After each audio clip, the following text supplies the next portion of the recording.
안녕하세요. 엔타임 강사 강연입니다. 오늘 원리티 베타 33강은 성령 인간의 죄지음과 회개라는 제목으로 같이 살펴보도록 하겠습니다. 우리 먼저 센터 정의. 우리가 이제 성령 인간이라는 용어는 이제 성령으로 태어난 자, 거듭난 자를 이제 의미한다라고 볼 수 있겠습니다. 우리 요 성령 인간이라는 존재는 어떠한 존재고 어떠한 정체성을 가지고 있고 또 어떠한 특성을 갖고 있는지 이렇게 알아보는 강의가 원리티 베타 강의입니다. 그렇죠. 그래서 보통 보면은 이제 성령 인간과 이렇게 대척점에 있는 개념이 이제 일반 인간이라는 개념입니다. 그렇죠. 그리고 또 일반 인간 중에서 구원받을 이제 백성의 이렇게 개념이 또 있다면 이렇게 보통 보면 이제 세밀하게 성령 인간과 이제 구원받을 백성과 또 그냥 일반 구원받지 못할 이런 인간과 세밀하게 또 구분해서 봐야 되는데 이러한 부분에 대해서는 좀 다음에 자세히 이제 그 특성들에 대해서 살펴보도록 하겠습니다. 그러니까 일반 인간으로서의 특성이 이렇게 있고, 그거는 이제 구원받을 백성들도 이제 일반 인간이라는 이제 그 카테고리에 있는 거잖아요. 그렇죠. 그리고 이제 성령 인간과 이제 또 구원받을 백성하고도 공통점이 있는 거기 때문에 그러면 이 구원받지 못할 이제 일반 인간과 이제 그 또 대비가 되고 하기 때문에 이러한 부분들이 좀 색깔릴 수 있을 겁니다. 여러 가지. 그리고 이제 또 성령 인간론을 이제 같이 생각해 보는 데 있어서 또 이렇게 이해하기 어려운 점도 또 있으리라고 생각이 듭니다. 근데 하여튼 이렇게 이러한 이제 대략적인 그 성령 인간에 대한 이제 것을 일단 살펴보는 거니까 그렇게 일단 이런 개념 속에서 성령 인간이란 용어를 쓰고 있다라는 것을 이해해 주시기 바랍니다. 그렇죠. 그래서 이제 보면은 먼저 이제 성령 인간이 이제 죄를 지을 수 있는가라고 하는 부분부터 이렇게 보면은 그 먼저 이제 성령 인간의 이제 참자 상태일 때는 그 죄를 지을 수 없는 존재라고 하는 겁니다. 참자, 참나, 예수 그리스도 안에 있는 나라고 할 수가 있겠죠. 그래서 성령 안에 존재하는 이제 자 있잖아요. 또 이제 성경에는 속사람이라고도 이렇게 겉사람, 속사람에서 이제 속사람으로도 이렇게 표현되는 그러한 이제 용어이기도 하죠. 참자, 즉 예수 그리스도 안에 존재하는 참자. 이 참자는 이제 죄를 지을 수 없는 존재다. 태어나면서부터. 성령 인간으로 태어나면서부터. 물론 성령 인간으로 태어나기 전에는 이 참자란 있을 수 없고 그냥 자아와 그다음에 이제 거짓 자와 죄의 어떤 그 속성을 가지고 있는 그러한 이제 자아라고 할 수가 있겠죠. 그것만 존재하다가 이제 참 자아는 성령 인간으로 이렇게 거듭나면서 참 자아가 생기는 거죠. 그렇죠. 그래서 이제 보면 요한일서 5장 18절에 보듯이 하나님께로 난 자마다 낳은 자마다 그러니까 태어난 자마다 범죄치 아니하는 줄을 우리가 아노라. 하나님께로서 나신 자가 저를 지키심에. 하나님께서 나신 자가 누구예요? 예수 그리스도 아니에요. 하나님의 아들. 악한 자가 사단이죠. 악한 자가 저를 만지지도 못하느니라. 이렇게 기록되어 있듯이 이렇게 하나님께로 난 자, 성령 인간은 원래는 죄를 지을 수 없는 존재다. 원상태는. 그런데 우리가 어때요? 우리가 육체를 입고 있는 동안에 또 이제 거짓자의 상태에 있을 수가 있다라고 하는 겁니다. 이거는 또 하나의 그 거짓자의 실체는 이제 그 진정한 나는 아니다. 그렇지만은 악한 영에 속거나 악한 영을 따르고자 하는 허상으로서의 자아다라고 하는 겁니다. 알겠죠?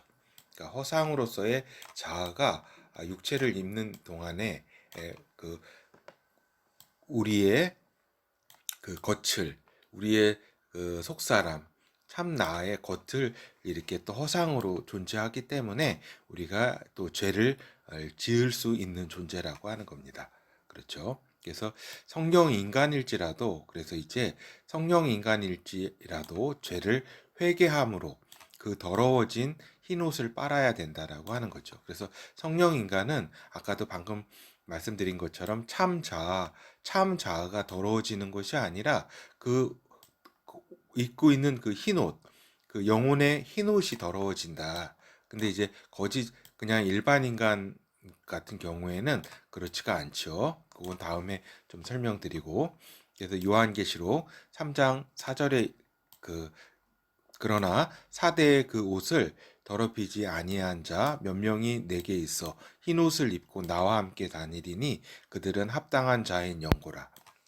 이렇듯이 성령 인간이 죄를 회개함으로써 그 더러워진 그 흰옷, 거짓자의 이렇게 흠집이 난 그 흰옷을, 영혼의 그 흰옷을 이제 빨아서 희게 해야 한다라고 하는 겁니다. 이것도 예수 그리스도의 보혈로 가능한 것이다라고 하는 것이죠. 그래서 이제 성령 인간일지라도 이제 회개치 아니하면, 성령 인간의 죄와 연약함은 이제 구원하고는 이제 관련이 있는 것이 아니라 이제 하나님께서 이제 중요한 일을 맡기지 아니하신다라고 하는 겁니다. 알겠죠? 회개치 아니하게 되면은, 그렇죠. 그래서 요한계시록 2장 4에서 5절, 그러나 너를 책망할 것이 있나니 너의 처음 사랑을 버렸느니라. 그러므로 어디서 떨어진 것을 생각하고 회개하여 처음 행위를 가지라. 만일 그리하지 아니하고 회개치 아니하면 내가 내게 임하여 내 촛대를 그 자리에서 옮기리라. 그렇죠. 그래서 우리 성령 인간이 이렇게 회개치 아니하면 죄를 짓고 또 그 여러 가지 연약함으로 이제 그 상태에서 회개치 아니하고 그 행위를 이렇게 바르게 갖지 않으면 하나님께서 그 촛대를 옮긴다는 거는 뭐 이렇게 여기에서 뭐 구원을 그거와 관계된 것이 아니라 큰 어떤 사역이라든가 하나님의 중요한 그런 어떤 임무를 이렇게 주지 않겠다, 이런 이야기입니다. 이제 성령 인간의 회개는 요 일반 인간의 회개하고는 어떠한 차이점이 있는지 이렇게 좀 알고 계셔야 돼요. 그래서 먼저 보면은 성령 인간으로 태어나기 전의 회개는 어때요? 그러니까 우리가 이제 성령 인간으로 태어나려면 예수 그리스도 안에서 회개해서 죄 사함을 받아야 되잖아요. 그건 뭐 다 아는 사실이니까 그래야 되죠. 근데 이제 성령으로 태어나기 전에 그 회개는 기준이 나다라고 하는 겁니다. 기준이. 나의 죄는 나에게 영향을 미치는 것이고, 그러니까 나가 하나님 앞에 나아가야 하고 지은 죄를 용서받아야 된다라고 하는 겁니다. 요 성령 인간으로 태어나기 전에, 성령으로 태어나기 전에 회개가 그렇다. 그러니까 나의 것을 보고 나의 죄를 보고 나로부터의 또 나에게 미치는 영향이 그 죄고, 또 회개도 나에게 미치게 된다라고 하는 것이죠. 그래서 그런데 이제 성령으로 태어난 후에 회개는 뭐냐? 회개는 이제 회개 주체가 이미 예수 그리스도 안에 있는 예수 그리스도 안에 있는 나가 이제 회개 주체다. 그리고 회개의 기준은 뭐냐? 회개의 기준은 예수 그리스도다라고 하는 겁니다. 알겠죠? 그러니까 여기서는, 그러니까 이제 여러 가지 이제 회개라고 하면 저기잖아요. 어떤 뭐 이렇게 하나님께 이렇게 여러 가지 죄를 지은 거라든가 이런 거겠죠. 근데 이제 여기 이제 이미 예수 그리스도 영 안에 있는 자로서, 그러니까 성령의 명예를 지키지 못하고, 그러니까 태어나기 전에 그 죄와 연약함이라고 하는 거는 나에게 미치는 것이고 나에게 영향이 가는 거죠. 근데 이미 그리스도 안에 있는 나는 나가 짓는 죄와 연약함은 나로서 끝나는 것이 아니라 성령의 명예를 지키지 못한다. 그리고 예수 그리스도를 영화롭게 하지 못하게 되는 것이다. 죄라는 것이, 죄와 연약함이라는 것이 이제 성령과 예수 그리스도와 연관된, 왜 연관돼 있어요? 이미 예수 그리스도 영 안에 있는 자이기 때문에, 벌써 연관돼 있기 때문에 그 예수 그리스도의 이름에 저기 그 죄를 짓는 거잖아요. 그렇죠. 영화롭게 하지 못하는 예수 그리스도 이름을 그 진짜 그렇잖아요. 그래서 그 잘못에 대해 죄를 회개하는 것이다라고 하는 겁니다. 그렇죠. 그러니까 예수 그리스도의 보혈의 능력으로 용서받지 못할 죄는 없다. 성령 인간에게 있어서 예수 그리스도의 보혈을 통해서 이제 그 죄를 용서받을 거는 없는데, 그러나 하나님의 중요한 사역에서 배제된다. 이걸 말씀을 좀 드렸습니다. 그렇죠. 그래서 방금 말씀드린 것처럼 이제 이거 죄라는 것이 그 기준이 예수 그리스도다. 그러니까 그 그리스도와 함께하는 나이기 때문에, 이미 그리스도 안에 있는 나이기 때문에 그 나의 죄와 연약함이라고 하는 것이 그리스도와 연관된다. 연관돼서 그 예수 그리스도의 그 명예와 영화롭게 하지 못하는 거기 때문에 거기에 대한 그 죄가 더 큰 것이지, 그것이 큰 것이지, 요 성령으로 태어나기 전에 그 나에게만 영향을 미치는 그러한 죄 그 자체는 뭐 나만 멸망하면 되는 거잖아요. 근데 이 예수 그리스도 안에 있는 나의 죄는 그리스도 하나님을 영화롭게 하지 못하고 그 명예를 실추시키는 것이다 라는 거기 때문에 얼마나 그것이 더 엄중하다라고 하는 것입니다. 그래서 이제 자신의 죄를 회개하는 차원이 아니라 먼저 예수 그리스도의 삶을 따르지 못하는 그 안타까움과 통분과 그 죄송스러움을 참 자아는 느끼게 되는 것이다라고 하는 것이죠. 그렇죠. 그러니까 이제 단순히 내가 이렇게 그 나에게 미치는 그러한 죄가 아니라 예수 그리스도의 삶을 따르지 못하는 데서 오는 그분 안에 있기 때문에, 그래서 그렇기 때문에 나는 이미 구원받았으니 죄를 지어도 돼 하는 생각과 태도는 뭐예요? 나는 이미 구원받았다. 죄를 지어도 돼. 그래도 용서를 받을 거야. 이건 뭐예요? 성령 인간에겐 있을 수 없는 마귀의 생각이다라고 하는 겁니다. 이러한 생각이 하나님께로부터 온 생각이 아니라 믿음도 아니고, 그건 뭐냐면 마귀의 생각이다. 나는 이미 구원받았으니 죄를 지어도 돼 하는 생각. 그래도 나는 구원받을 거야. 어림 반푼업지도 없는 생각이다. 그래서 그 예수 그리스도와 함께하는 나는 먼저 예수 그리스도의 삶을 따르지 못하는 것에 대한 안타까움과 통분과 그 죄송스러움, 그것이 끝없이 이렇게 슬프게 한다라고 하는 겁니다. 근데 이런 나는 죄를 지어도 돼, 나는 구원받을 거야, 이렇게 성령인간은 생각할 수도 없다.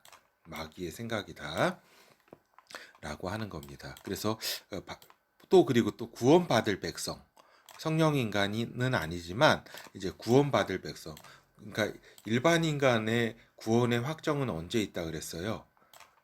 구원의 확정은 백보자 심판에서 최종 그때 결정이 나는 겁니다. 알겠죠? 그리고 어떤 행위와 모든 그거는 우리 이 땅에서의 육신의 삶을 마칠 때 이제 일단 게임이 종료되는 거고, 그 평가는 백보자 심판에서 딱 있는 것이다. 근데 구원받을 백성이라는 거는 저기잖아요. 이 죄를 용서받고 하나님 앞에, 물론 성령으로 거듭나지는 않았지만, 구원받을 백성은 인생을 마치며 죄와 구원에 대한 평가를 받는 것이기에, 그렇죠.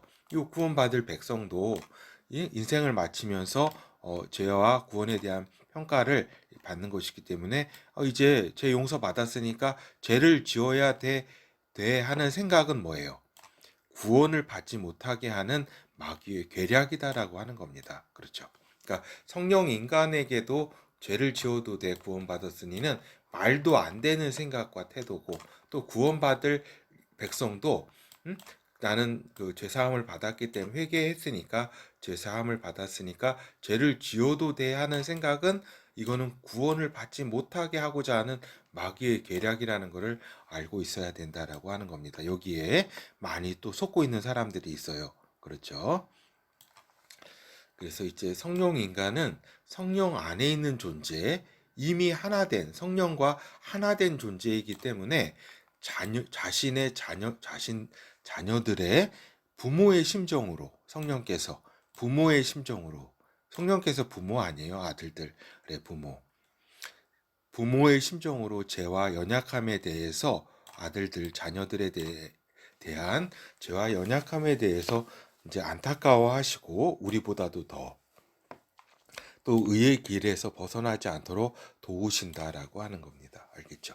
그리고 이제 친히 예수 그리스도께서 우리 안에서 아버지께 간구하신다. 그래서 하나님 아버지와 화목을 위해 아들 예수 그리스도의 그 보혈을 아버지께 상기시키신다.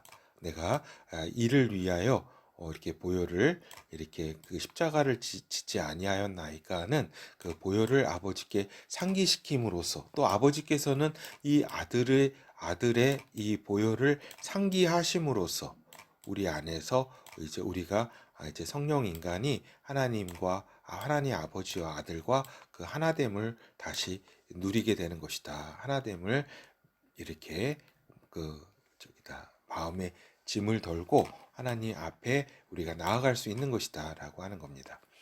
로마서 8장 26절에서 27절 여기에서의 로마서 8장에서의 여기서 성도는 성령 인간을 의미하는 겁니다. 벌써 쭉 내용을 그 문맥을 다 보셔도 알겠지만 이와 같이 성령도 우리 연약함을 도우시나니 우리가 마땅히 빌 바를 알지 못하나 오직 성령이 말할 수 없는 탄식으로 우리를 위하여 친히 간구하시느니라. 그렇죠.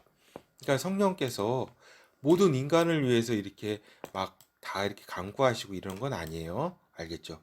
그 노아 가족 8명만 남기고 다 인류를 쓸어버리시는 하나님이신 것을 아셔야 돼요. 다 모든 인간을 이렇게 그 십자가의 그 보혈의 길을 열어 주셨지만 이렇게 말할 수 없는 탄식으로 이렇게 우리를 위하여 간구하신다. 우리가 당신의 자녀이기 때문에 그 자녀의 연약함을 볼 때에 이제 성령 인간들의 연약함을 볼 때 또 죄지음을 이렇게 볼 때에 하나님께서 이렇게 말할 수 없는 탄식으로 우리를 위하여 간구하신다. 마음을 감찰하시는 이가 성령의 생각을 아시나니 이는 성령이 하나님의 뜻대로 성도를 위하여 간구하심이니라. 그렇죠. 그래서 이렇게 성령께서 우리 안에서 또 우리가 성령 안에서 하나님의 이렇게 뜻대로 이렇게 성령께서 간구하시고 우리를 위해서 이렇게 친히 말할 수 없는 탄식을 이렇게 우리가 넘어질 때에 그렇게 하신다라고 하는 겁니다. 그래서 이 구절이 성령 인간을 두고 이렇게 하신 말씀이다라는 것을 잘 알고 있어야 된다. 그래서 이제 성령 인간은 이미 이제 태어나면서 하나님 앞에서 과거와 현재와 미래의 모든 죄가 해결된 존재다. 그러나 인생을 살아가면서 죄를 지을 수 있고 또 그 죄라고 하는 것이 뭐냐? 예수 그리스도와의 갭 자체가 아들 예수 그리스도와의 그 갭 자체가 이제 그 연약함과 죄다라는 것이죠. 그렇죠. 그러니까 우리 성령 안에서 성령의 그 100%의 인도와 저기대로 따라가면은 성령 인도대로 따라가면 예수 그리스도의 그에 가까이 좀 더 가까이 이룰 수 있는 거죠. 근데 그렇지 못하고 성령 인도를 우리가 따라가지 않고 이렇게 될 때에 죄와 연약함 속에 또 있게 되는 것이고 그것이 예수 그리스도와의 갭으로 남는 것이다. 그래서 우리 성령 인간은 예수 그리스도의 갭 자체가 연약함과 죄라고 하는 것을 분명히 이렇게 인식해야 된다. 끊임없이 하나님 앞에 기도와 간구로 나아가는 존재가 이제 이런 것을 인식하면서 연약함과 죄다 그 갭 자체가 예수 그리스도의 말씀 그 말씀에 따라가지 못하는 것이 그렇기 때문에 이것을 잘 끊임없이 기도와 간구로 나아가는 존재가 성령 인간이고, 또 이제 그리고 이제 성령으로 거듭난 자는 이제 결정적인, 또 의도적인, 또 사악한 죄는 짓지 않도록 성령께서 인도해 주신다라고 하는 거죠. 그렇죠. 우리가 어떤 죄를 지을 수는 있죠. 그렇지만은 거짓 자아에 빠질고 또 이렇게 악한 영에 이렇게 또 이렇게 속거나 또 따라갈 수가 있죠. 거짓 자아로. 그런데 그러함에도 하나님께서는 이제 결정적이고 의도적이고 사악한 죄를 짓지 않도록 하신다. 성령 인간에게 있어서는. 그래서 만일 이러한 경우가 예상되는 경우에 있어서는 전지하신 하나님이시기 때문에, 미래를 다 아시는 하나님이시기 때문에 하나님께서는 일찍 소환하신다라고 하는 거죠. 그렇죠. 그렇기 때문에 또 이렇게 우리가 죄를 또 회개치 않고 또 어떤 고치지 않고 이러면은 하나님의 이제 그 사역에서 배제가 된다. 요건 뒤에서 말씀드리도록 할게요. 그렇죠. 결어 이제 그 회개하였음에도 이제 나는 구원받았고 나는 아무 죄도 지어도 된다 식의 사고는 성령으로 거듭난 자, 성령 인간에게는 있을 수 없는 일이라고 말씀드렸습니다. 예수 그리스도의 갭 자체를 괴로워하고 그 안타까워하는 그러한 참 자아의 그러한 존재로서 뭐 이러한 식의 태도가 있을 수 있느냐 하는 겁니다. 있을 수 없죠. 그 갭 자체가 죄와 연약함이라고 말씀드렸습니다. 구원받을 백성에게도 있을 수 없는 일이다. 인생을 마치면서 그 모든 것이 평가되고 또 백보자 심판으로 마지막 저기가 구원의 결정이 이루어지는데, 그렇죠. 이것은 마귀의 계략인 것을 잘 알아야 된다. 나는 회개하고 죄사함 받았다. 죄를 지어도 된다. 그래도 구원받는다. 얼토당토하는 이야기다라고 하는 것입니다. 그리고 이제 성령으로 거듭난 자 안에 계신 아들의 영, 곧 예수 그리스도의 영이 계시기 때문에 성령께서 통분히 여기시고 대신 나를 위하여 기도하신다라고 하는 겁니다. 그리고 의의 길로 인도하신다. 그래서 이게 중요합니다. 성령께서 통분히 여기시고 나를 위해 기도하신다. 나의 죄를 위해서 하나님 앞에 예수 그리스도께서 직접 나아가신다. 그 보혈로 상기시키신다라고 하는 겁니다. 알겠죠? 그리고 이제 성령 인간의 죄와 연약함은 무엇으로 나타나게 되는가? 결과로, 그러니까 예수 그리스도의 더 큰 영광에 참여하지 못함으로, 그죠? 일반 인간의 죄와 연약함과는 차원이 다른 이야기다라고 하는 겁니다. 일반 인간의 죄와 연약함은 뭐예요? 구원에 관계된 거잖아요. 그렇죠? 구원에 관계된 거잖아요. 회개하지 않으면 구원받지 못하고, 회개하여서 하나님 앞에 죄사함을 받으면 구원을 받는 그러한 차원이지만, 이제 성령인간의 죄와 연약함은 사역과 영광에 관계된 것이다. 사역에 참여하지 못하게 되고 또 그 예수 그리스도의 더 큰 영광에 참여하지 못하게 된다. 그러니까 그렇기 때문에 성령 인간은 이를 굉장히 명심해야 된다. 일반 인간의 죄와 연약함과는 차원이 다른, 그러니까 구원의 수준에서 얘기하는 것이 아니라 예수 그리스도 구원은 당연한 거고, 예수 그리스도의 사역과 그분의 영광의 엄청난 그분의 영광에 참여하실 기회를 하나님께서 거두시게 되는 것이다. 촛대를 옮기시게 되는 것이다 라고 하는 겁니다. 그렇기 때문에 성령 인간의 죄와 연약함은 그만큼 더 엄중한 것이고 굉장한 것이다 라고 하는 것이죠. 그리고 하나님께서는 그렇죠. 아까 얘기한 대로 성령께서는, 우리 성령 인간 안에 계신 성령께서는 그 통분한 마음으로 이렇게 우리를 도우신다라고 하는 거죠. 예, 감사합니다.